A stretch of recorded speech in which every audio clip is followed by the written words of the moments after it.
Hey guys, welcome back to the channel. I am Callie and today I am going to be doing my March wrap up. So I read a total of 13 books in March, which is a little less what I really wanted to get to. I moved, so there was a lot of other things going on, so it's a little fair that I didn't read as much as I wanted to, but I still read 13 books. So the first book that I ended up picking up for March was Furthermore by Tahereh Mafi. This is a middle grade, I want to say almost more magical Alice in Wonderland story. It is an entirely unique world that I just found very fascinating. We're following Alice as she goes searching with this boy that she hates to find her father in the Furthermore, which is very much like Wonderland, where there are no rules, but like there are weird rules. It's very hard to explain because the world, each city works differently. The main characters in this book were young. Like, I think they were like between ages 10 and 12, I want to say. And they acted their age most definitely, which was very irritating to read because I'm just like, shut up, you're a kid, which they were. So that one was a bit fair, but really annoying, as they were the main characters. I did find the book to be a bit confusing, which I think was the entire purpose. Like, you're traversing through this unknown world with unknown rules, trying to find somebody. And I think it was meant to be confusing, but it had a very violent aspect as well, which I didn't quite expect from a middle grade book. It was very unique and not like anything like I've read from Tahereh Mafi before, so I ended up giving this 3 stars. The next book that I have is The Girl in the Mirror by Carlyle. This is a mystery thriller about a set of sisters. One is our main character is kind of obsessed with her sister. She's a little off, and her sister is painted to be the perfect person. Like, she was always good at athletics, she was pretty, she has a perfect marriage, and all of this kind of thing. And her sister, the main character, just went through a divorce and all of this. And when her sister goes mysteriously missing while it's just the two of them on a boat trip, our main character has to take up her sister's life to pretend that nothing's wrong. And it's very interesting from there. I will say this was less of a thriller in my opinion. It was just very creepy. Gave off a lot of like, ugh, cringy kind of vibes. It was very fascinating to read and a very quick read at that. It was also all sorts of screwed up. There were so many aspects that were super messed up within this book that were just, I wasn't prepared for. I will say that I did guess the twist at the end. With the way that the plot ended up going, I was able to kind of figure out what was gonna end up happening. The ending was very ambiguous and left open, and I think that sometimes I find that that works really, really well, and other times it works awfully. I think this is one of those times where it worked really, really well, and it was really cool to see that kind of like, oh, kind of ending, and then it's over. It's done. I ended up giving this 3 stars. It was a fun thriller.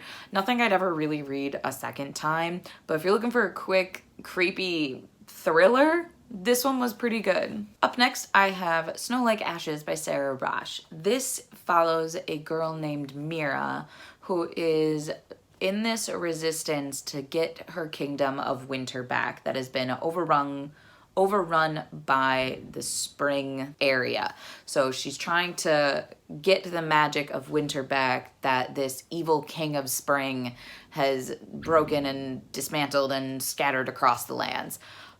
I really enjoyed this. I love the seasonal aspects in books. I just think they're really fun. Because I enjoy seeing how people view different seasons. A lot of the times spring is either really, really good or really, really bad. And winter is really bad. And in this case, we're following the winter homeland.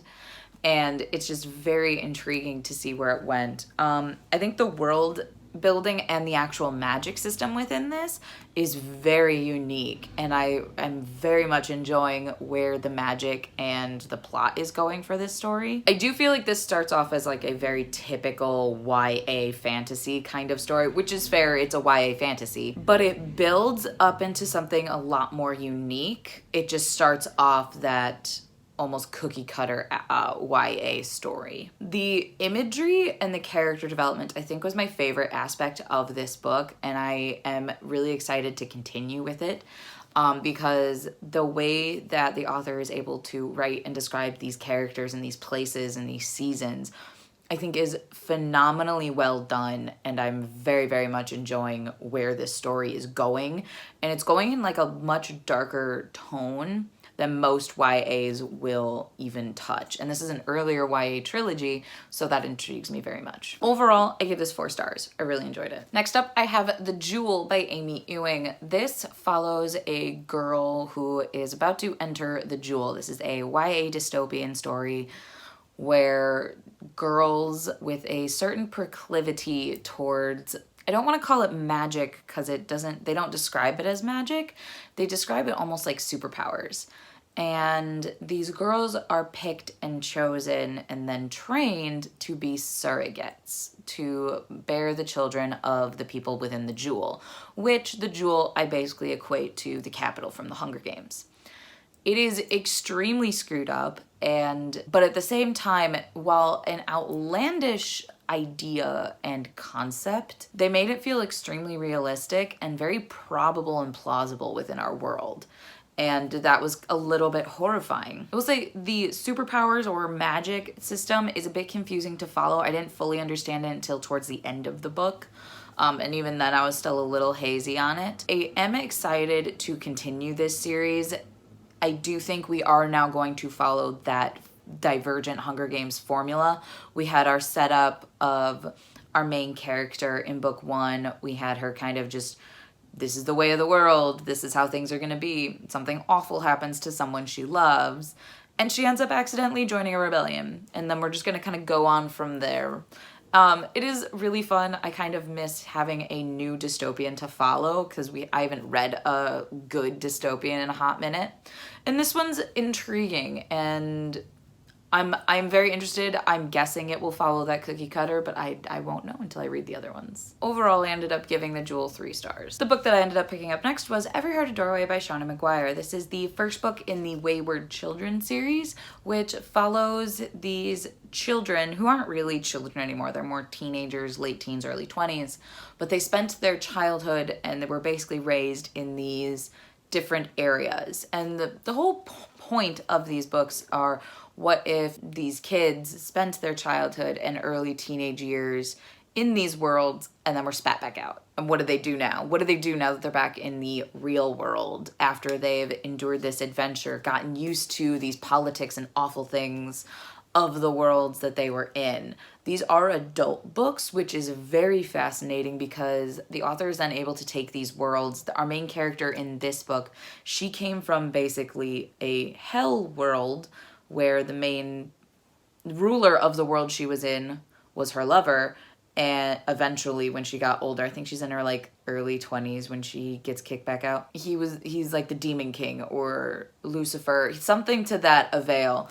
And it's very interesting because each of these children, they either have this hope that they'll eventually get let back in, or they're just so depressed and feel awful that they'll never go home again. And they've associated home with these worlds.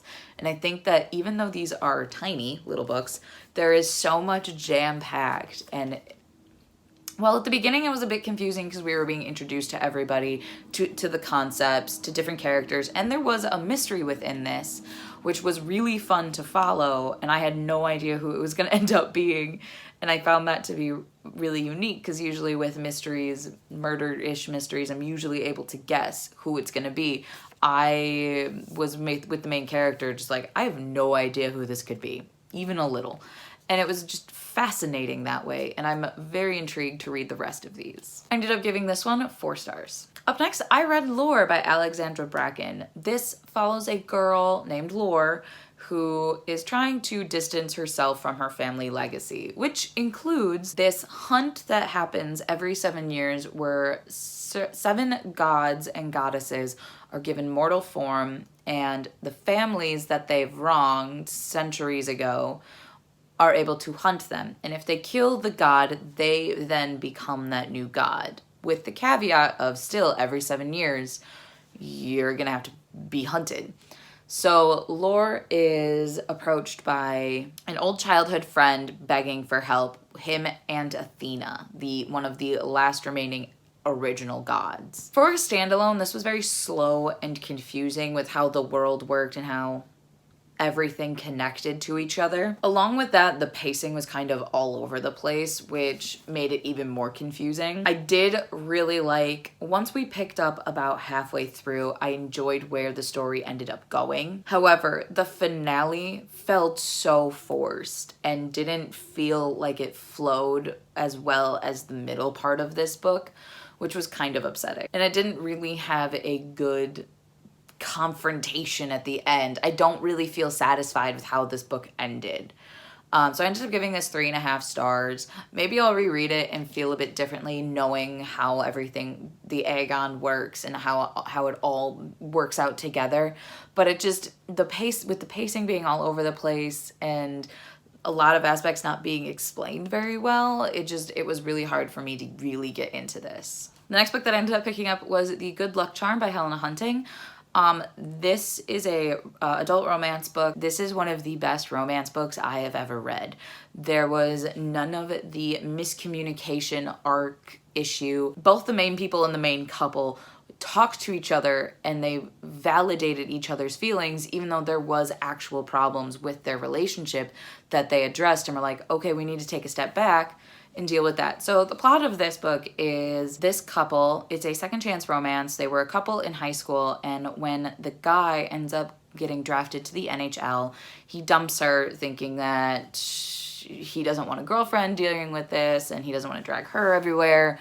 And he originally had good intentions, as good of intentions as an 18, 19-year-old boy can have.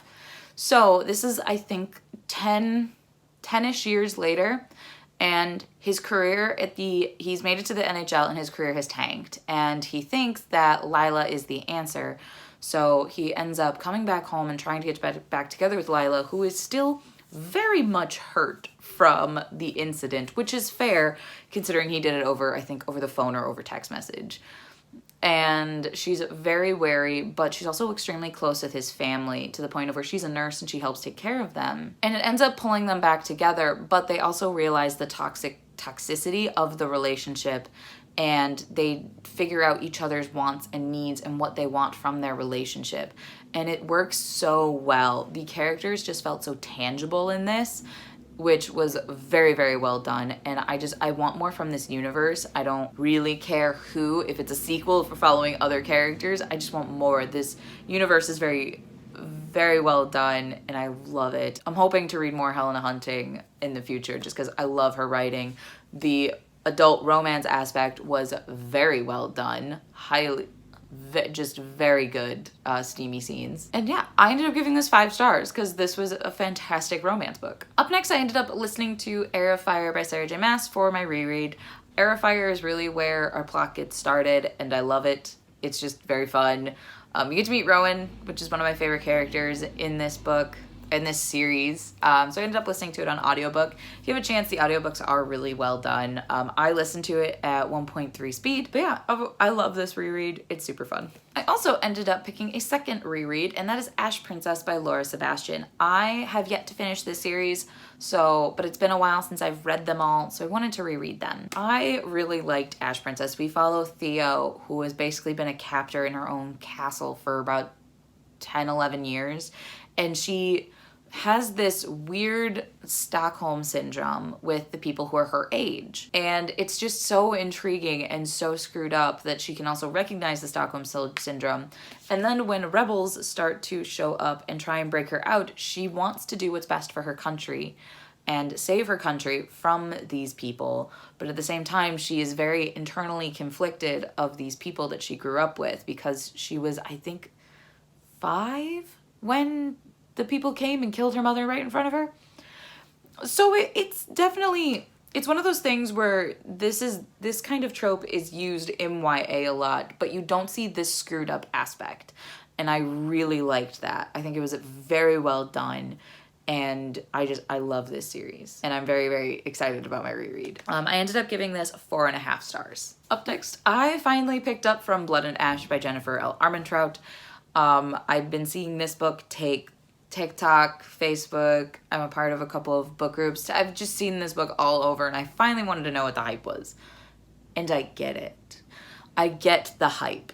So we follow Poppy, who is this chosen maiden, and when she gets a new guard, Hawk, Poppy has this natural rebellious nature to her. So when this guard starts showing her attention, she starts to give him attention back, and all these bad things start happening, but she doesn't care, and it's fantastic. I will say the first half of this was really hard to get through because you're given so much information about the world. And it's a little confusing to understand how the world works, there's like these weird vampiric creatures, and there's also these creatures called the Ascended, which Poppy is going to lead this new group into the Ascended, and that's why she's this chosen maiden, which isn't, for the longest time, I thought it was like a sacrifice kind of thing. It's not. With that, the sexual tension and Hawk and Poppy's relationship was so much fun to follow.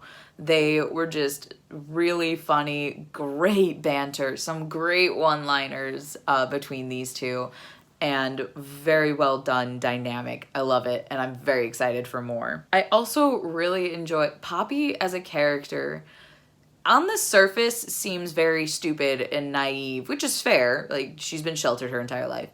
But she also has this big internal conflict with herself about being rebellious, doing what's right, and with everything with Hawk, and there's another guard, Victor, who's like a father figure to her, and all these bad things happening. You see her internal conflict, and I think that's really well done and plays a big role in her really great character development. And I'm hoping we get more of Hawk's character development in book 2, which I'm hopefully starting later this month. But overall, I give this 4 stars. You're reading this for the smut. Let's be real. You're reading this for the romance. This is a romance book in a fantasy world. That's what this is. So go into it with that mentality and you'll enjoy it. Up next, I picked up Darken by Kiersten White. This is a gender-bent Vlad the Impaler retelling. Now, I went into this thinking it was a fantasy book. It's not. It's strictly just a gender-bent Vlad the Impaler story, which is so cool, and I really liked this world. So we're following Lada, who is our Vlad, and she's trying to traverse this world being a woman and being very violent and not being very womanly. She's constantly described as ugly, bulky, very tomboy-esque, and she doesn't want to do any of the girly things. So when her and her brother are sent to the Ottoman Empire and end up making really good friends with the prince there, a lot of Lada's world is turned upside down because she just wants to conquer and invade, go back to her homeland. But she's trapped as a prisoner in this Ottoman Empire. But then she's also starting to build this great friendship with this prince who ends up becoming the Sultan. And she decides to stay and kind of help him because she realizes if she stays and helps him, he may in turn help her. But her and her brother both start to develop feelings for him, and it's a whole thing. And it's so well done. I loved this. This isn't a part of history that I typically like to enjoy, but I think that the writing and the characters are so well done that I enjoyed it regardless. I ended up giving this 4 stars. Next up, I read Dance of Thieves by Mary E. Pearson. This is a companion book to the Remnant Chronicles, or the Kiss of Deception trilogy, also by Mary E. Pearson. We're following 6 years after the events of The Beauty of Darkness, and we're following a different character who is working under the Kingdom of Venda, and she's sent on this mission as a spy to this unknown land that we never really saw within the Kiss of Deception series. And she ends up kind of going there as an undercover agent and starts to fall for the leader. And then we also get the leader's perspective, Jace, and we get to see their view of the war that happened, which is so intriguing because they weren't really a part of it. And I loved this book. It was so well done. We got more history of the Remnant, which I didn't think was possible because the Kiss of Deception series had so much history and so much lore to it that I wasn't expecting more, and we did get more, and I loved it. The romance in this is the perfect enemies to lovers romance, and it's just so much fun. I loved every second of it. I gave this book 5 stars. It was so good. I love it. I am just so in love with Mary E. Pearson's writing, and I'm so in love with this world. I need more of it. The last book that I ended up finishing in the month of March is The 10,000 Doors of January by Alix E. Harrow. This was Sara and mine's March book pick to read, and this book follows a girl named January whose father ends up going missing, dying. I'm still unsure. So she knows that there's these magical doors that will lead you to different worlds, and they're starting to close mysteriously.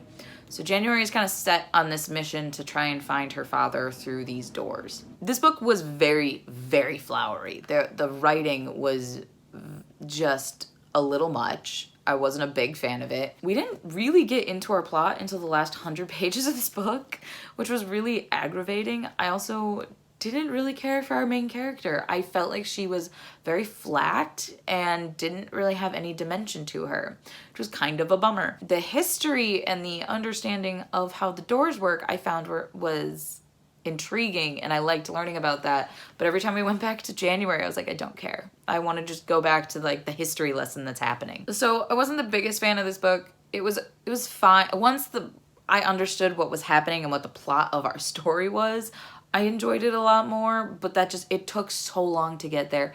And I've never been a big fan of flowery writing, that it was very hard to trudge through. So I ended up giving this 3 stars. Those are all of the books that I ended up reading in March. So I'm really excited to start getting back into reading now that I'm settled, and having a really good reading month for April. So let me know down in the comments below what books you read in March and what you're most looking forward to in the month of April. And that's going to be it for today's video. Please like, comment, and subscribe to our channel. We post videos every Tuesday, Thursday, and Sunday. And I'll see you guys in the next one. Bye!